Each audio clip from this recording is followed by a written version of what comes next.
नमस्कार, मैं पंकज सक्सेना हल्ला बोल कार्यक्रम में आप सभी का स्वागत करता हूं। आज हमारे साथ में है सैयद जकी अशरफी जी, जो कि 2012 में विधायक का चुनाव भी लड़े थे और अगर बात कही जाए तो कांग्रेस में उत्तर प्रदेश में सेक्रेटरी के पद पे हैं। जकी साहब की बात करें तो जकी साहब ने 2012 में कांग्रेस के टिकट पे चुनाव लड़ा था और वही इंडिया टीवी के स्कैंडल में भी ये फंसे थे।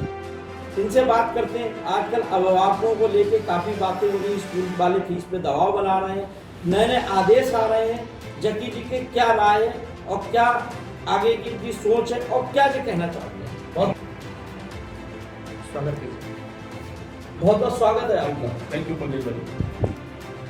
एक लंबे वक्त से देश में कोरोना काल चल रहा है, जिसकी वजह से लोगों के कारोबार और उनके बिजनेस ठप से हो गए हैं और बच्चों के अभिभावक फीस देने में मुझे लगता है इस वक्त असमर्थ है। मैंने इससे पूर्व भी एक चिट्ठी माननीय मुख्यमंत्री जी को लिखी थी कि आर्थिक आधार पर जो गरीब लोग हैं या मीडियम वर्ग के लोग हैं, उनके बच्चों की 3 महीने की फीस लॉकडाउन के दौरान ही माफ कर दी जाए। ये मेरा आपसे अनुरोध है। ये चिट्ठी मैंने माननीय मुख्यमंत्री उत्तर प्रदेश को लिखी। अभी 15 जुलाई को अपर मुख्य अधिकारी यानी कि deputy chief secretary Uttar Pradesh ने एक आदेश भी किया है कि जो लोग आर्थिक रूप से परेशान हैं उनसे फीस पे दबाव न बनाया जाए और उनसे किस्तों में फीस को लिया जाए और उसके बाद भी अगर वो फीस देने में असमर्थ हैं तो उनके बच्चों को पाठन से न रोका जाए, उनकी ऑनलाइन दिन को उनसे अलग न किया जाए और उनके नामों को ना काटा जाए। लेकिन जकी साहब एक सवाल यहाँ पर ये भी है, जैसे कि कोविड-19 चल रहा है, कोविड-19 को देखते हुए पूरा वर्ल्ड जूझ रहा है, हमारा हिंदुस्तान भी जूझ रहा है। वहीं अगर हम ऑनलाइन की बात करें, जो हमारे ग्रामीण क्षेत्रों में रहते हैं या शहर की हम बात करते हैं, तो हर शहर का बच्चे के पास में मोबाइल नहीं है एंड्रॉइड, जिससे वो ऑनलाइन पढ़ाई करते हैं। लेकिन अगर फीस की बात करें तो फीस उनको भी देनी पड़ रही है, उन्हें फीस भी देना पड़ रही है, मोबाइल उनके पास नहीं है और अगर उनके पास मोबाइल है भी तो उनकी स्थिति ऐसी नहीं है कि हर महीने इतना डाटा वो उसमें पढ़वाएं और पढ़वाने के बाद उससे पढ़ाई करें। और ऑनलाइन पढ़ाई से जो बच्चे ग्रामीण क्षेत्र के हैं वो इस बात को समझ में नहीं पा रहे हैं और वो पढ़ाई उनकी सही से हो भी नहीं पा रही है। और ये डाटा जो है ये भी बहुत महंगा है, इसका फायदा मोबाइल कंपनी को हो रहा है। और लेकिन जकी साहब एक तरफ ये भी देखा गया, अगर परिवार में 4 बच्चे हैं तो घर में एक एंड्रॉइड फोन है, अब 4 बच्चों की एक साथ ऑनलाइन क्लास चल रही तो वो 4 मोबाइल के अलग लेगा। अब वो इस समय पहले ही कोविड से जूझ रहा। आपकी बात जायज है। मैं खुद अपने अजीज कारीब दोस्तों रिश्तेदारों की यहाँ के लोगों की दिक्कत देख रहा हूँ कि जिनके बच्चे यूनिवर्सिटी में पढ़ रहे हैं और वो अपने घरों पे हैं, उनकी ऑनलाइन पढ़ाई शुरू हो गई है, उन्हें लैपटॉप की जरूरत है। 4 बच्चे हैं तो 4 लैपटॉप की आवश्यकता पड़ रही है, 4 लैपटॉप पे डाटा की जरूरत पड़ रही है, फीस की जरूरत पड़ रही है। इस लॉकडाउन के दौरान आर्थिक स्थिति लोगों की बिगड़ चुकी है और वो फीस देने में भी असमर्थ हैं और इतना ज़्यादा पैसा भी खर्च करने में असमर्थ हैं कि ऑनलाइन के लिए डाटा भी ले और लैपटॉप या नए मोबाइल में इसकी व्यवस्था सरकार को देखनी चाहिए। लेकिन जकी साहब एक तरफ मैं बात करता हूँ कि सरकार बहुत बड़े दावे करती है, बाढ़ आपदा के लिए पैसा देती है। अगर वहीं हम स्कूल वालों का दर्द समझें तो स्कूल वालों के पास जो टीचर वर्क उनके कर रहे हैं या 4th क्लास की आया है या और स्टाफ है, उनको भी दबाव बनाया जा रहा है फीस देकर। जब स्कूल के पास इनकम नहीं होगी तो वो पैसा कहाँ से देंगे? और दूसरी बात ये है कि अगर सरकार देख रही है कोविड-19 है तो इसको देखते हुए कुछ फंड स्कूलों को सरकार नहीं दे सकती। बिल्कुल सही राय है। इतना पैसा 20 लाख करोड़ रुपए का हमारे माननीय प्रधानमंत्री जी ने घोषणा किया है अगर पैसा ये जो स्कूल छोटे स्कूल हैं, प्राइवेट स्कूल हैं, इनकी आया इनके टीचर को उसमें से एक अनुदान का अलग से दे दिया जाए तो उनका भी भरण पोषण हो जाएगा और इन बच्चों अभिभावकों पे और बच्चों पे भी इसका लोड नहीं पड़ेगा। बहुत अच्छी बात है पंकज साहब। अगर मैं करूं तो कांग्रेस, आप विपक्ष में बैठे हुए, तो इस मुद्दे को आप लोग ने क्यों नहीं अब तक उठाया है? हमारी नेता माननीय प्रियंका जी ने भी इस मामले को उठाया है। हमारे प्रदेश अध्यक्ष माननीय लल्लू सिंह साहब जो विधायक हैं उन्होंने भी इस मामले को उठाया है और बराबर इस पे प्रदर्शन भी हुआ है। सरकार तक ये बात पहुंचाई गई है। अब सरकार को इस बात पे विचार करना चाहिए। भाई अगर हम दूसरी तरफ बात करते हैं कि अभी आपने हाल ही में कुछ दिन पहले सिटी मजिस्ट्रेट साहब से मिले थे और फीस को लेके एक स्कूल की शिकायत भी करी थी, वो क्या है पूरा मामला और आपको क्या लगता है? मैंने डीएम साहब को भी मिला था इससे पूर्व में और करीब 15-20 अभिभावक भी पूर्व डीएम साहब के साथ बैठ के बात किया था। शासनादेश है, एक गजट है कि इंटर तक चाहे वो प्राइवेट स्कूल हो या सरकारी स्कूल हो 20,000 रुपये से ज़्यादा फीस नहीं ले सकता और अगर वो 20,000 से ऊपर फीस लेगा तो उस स्कूल पे कार्रवाई होगी और उसकी मान्यता को खत्म किया जा सकता है। यहाँ फीस 40,000, 45,000 इस तरह मेरे साथ भी ये हुआ।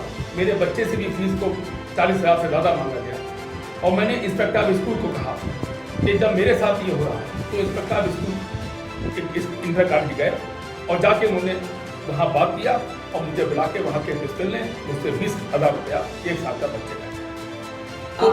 आप जागरूक हैं, आप नेता नगरी में दबाव आपने प्रशासन पे और स्कूल पे बना लिया। जो गरीब है, जो आम आदमी है, जो प्रिंसिपल के रूम में नहीं आ सकता, वो क्या करे? उसके लिए डीएम साहब से कहा गया, 15-20 अभिभावक भी साथ गए और उन्होंने ये जांच अपर जिलाधिकारी पीलीभीत को दिया और उन्होंने कहा कि वो आदमी जिसके से ज़्यादा पैसा लिया गया है वो रसीद लेके मेरे ऑफिस में आके बयान दर्ज करा और बाकायदा इस बात की प्रचारित किया गया। लोग गए और उन तक जाके लोगों ने बयान दर्ज कराए और उसका लाभ कितना हुआ उसके बाद मैं नहीं कह सकता, मगर इसके जांच के आदेश डीएम साहब ने एडीएम पीलीभीत को दिए। जबकि साहब अगर हम बात करते हैं कि कोविड-19 से सब आर्थिक स्थिति सभी की डमाडोल हो चुकी है, तो आप आगे की आपकी क्या रणनीति रहेगी? सरकार को आप क्या सजेशन देंगे? आप अपनी पार्टी से क्या सजेशन देंगे? देखिए, मैं एक राजनीतिक आदमी होने के साथ साथ मैं पेशे से एक किसान हूँ और इस महामारी में सबको ही नुकसान हुआ है, मगर सबसे ज़्यादा कमर किसान की टूटी है क्योंकि मैं किसान हूँ। फसलों को फ्री में बहाया गया है। सब मेरे यहाँ पर जिन लोगों ने सब्जियाँ खरीदी थी मेरे पास पड़ोस में खेतों में, उनकी सब्जियों का आप हैरत करेंगे, 1 रुपये किलो, 2 रुपये किलो खीरा, 1 रुपये किलो तुरैया, 1 रुपये किलो लौकी। इस तरह से उन गरीबों का जो लोन लेके लोग खेती करते हैं, पॉलिश करते हैं, उनके पैसे वापस नहीं लौटे हैं और उन्हें अपनी चूंकि थोड़ा वक्त दिया गया कि सुबह 6 बजे से इतने बजे तक मंडी के अंदर आपको ये बेचना है और जैसे ही वक्त ऊपर होता था तो पुलिस का डंडा घूमना शुरू होता था कि चलिए टाइम हो गया निकलिए, तो उन किसानों को अपनी सब्जी वहीं छोड़ के फेंक के आना पड़ता था। तो भाई किसानों की कमर टूट गई है और ऊपर से हमारी हुकूमत ने, हिंदुस्तान की हुकूमत ने डीजल को पेट्रोल से आगे कर दिया है, जिसकी वजह से किसान आज ना मरने की स्थिति में है न जीने की स्थिति में है और बड़ी तादाद में यही हाल रहा। ये फिर लॉकडाउन चल रहा है हमारे यहाँ यूपी में, फिर माननीय मुख्यमंत्री जी के हुक्म पे लॉकडाउन किया गया है 2 दिन का।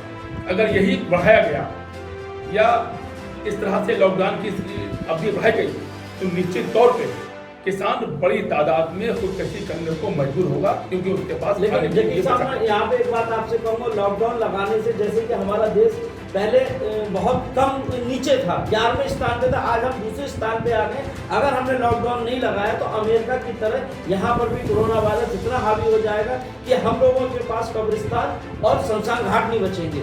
उसको देखते हुए अगर सरकार लगा रही है तो क्या गलत कर रही है? देखिए, मैं भी इसका पक्षधर हूँ कि लॉकडाउन का भी एक सिस्टम हो जो पहले हमारे डीएम साहब ने बहुत अच्छी तरीके से किया था कि इतनी दुकानें इस टाइम खुलेंगी। लेकिन वहीं अगर हम व्यापारियों की बात करते हैं, व्यापारियों ने इस पर अमल कहाँ करा। बार बार जिला अधिकारी के प्रशासन के कहने के बावजूद नहीं मान रहे। जब पुलिस प्रशासन सख्त करती है तो जनता कहती है पुलिस लोग हमसे नहीं मान रहे, बेमतलब में घूम रहे हैं, तो उन्होंने पालन नहीं करा। देखिए, जब एक साथ भीड़ आती है, मैंने देखा है दुकानदार कहते हैं, चीखते हैं कि आप लोग दूर रहिए, मास्क लगाइए, मगर चूंकि इतनी तादाद में भीड़ आती है कि मुझे सामान मिल जाए, और उस भीड़ की बातें वो सोशल डिस्टेंसिंग का भी मामला खत्म हो जाता है और लोग एक दूसरे के ऊपर भीड़ में चढ़ के सामान लेने लगते हैं। अच्छा जग्गी साहब, हम अगर 2012 की बात करते हैं, राहुल जी आपके बहुत करीबी हैं। 2012 में जब आपका इलेक्शन था, तो जब वो आए थे, पीलीभीत आए थे, तो आपके घर पे भी गए थे। अभी हाल ही में आपने बताया था कि आप भी उनसे मुलाकात हुई, लेकिन जो स्कैंडल वाला मामला हुआ था, ये पूरा मामला क्या था, उसके बाद भी आप पे कोई कार्रवाई न करके आपको विधायक का इलेक्शन लड़वाया गया। देखिए, ऐसा नहीं है कि मैं, राहुल जी मेरे करीब हैं, मैं एक छोटा सा कार्यकर्ता हूं और वो मेरे नेता हैं, और नेता की हैसियत से उनकी सरपरस्ती हर कार्यकर्ता पे होती है। सन 12 में मुझे टिकट मिला और पीलीभीत भी आए। इत्तेफाक से मेरी माँ की डेथ हुई, तो मेरी माँ की डेथ भी मेरे घर पे आए और मेरी माँ को कांधा दिया। ये मेरा उस वक्त एक मेरा मेरे गम को आधा कर दिया था उन्होंने, और मैं माँ की मौत को, उनकी मोहब्बत में भूला था, इसमें कोई शक नहीं। और मैं चुनाव भी लड़ रहा था, उसके बाद उन्होंने पब्लिक मीटिंग भी किया मेरे लिए। 1 लाख आदमी की भीड़ में पब्लिक मीटिंग मैंने भी किया। मैं चुनाव जीत रहा था, एक तरफा इलेक्शन हो गया था, कोई मेरे पास भी नहीं आ रहा था, और मुझे हर वर्ग का, हर जात का वोट मिल रहा था, क्योंकि मेरे बड़े पीर भाई सैयद अली अशरफी साहब पीलीभीत से कांग्रेस के विधायक रहे थे।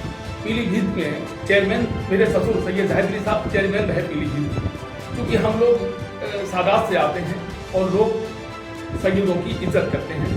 तो कुछ लोग नहीं चाहते थे, और उन्होंने एक चैनल से स्टिंग ऑपरेशन कराया। क्योंकि मेरे दोस्त थे सुखराज जी, विधायक थे भारतीय जनता पार्टी के, उन्हें मैं विधायक को लेके गया और जाके मैंने पार्टी हाईकमान से कहा कि ये पीलीभीत में भाजपा के एकमात्र विधायक हैं। मैंने उन्हें कांग्रेस ज्वाइन करवाया और हमारी पार्टी के नेताओं ने उन्हें पूरा का टिकट दिया, और पीलीभीत से मैं लड़ रहा था।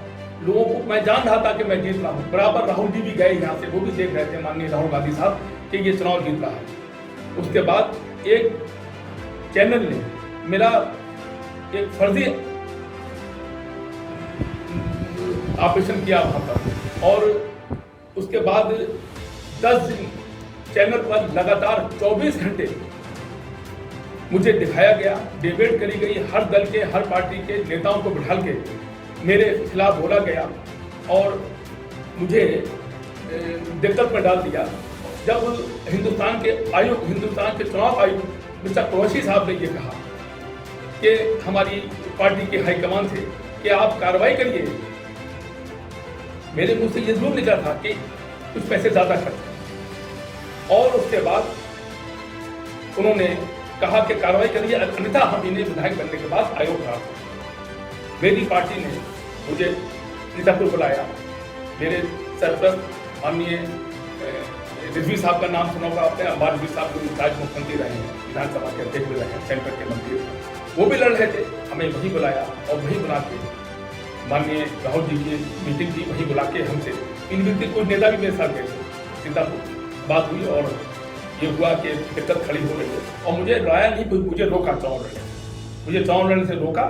और 2 दिन पहले, बस 4 महीने लड़ चुका था, 2 दिन बाद मेरा नामांकन था, और पीलीभीत के सूची समझी स्कीम के तहत भारतीय जनता पार्टी के कई बार के विधायक रहे मेरे साथी स्वर्गीय बीके गुप्ता साहब को बीजेपी से निकालकर कांग्रेस में लाया गया, उन्हें कांग्रेस का टिकट दिया गया।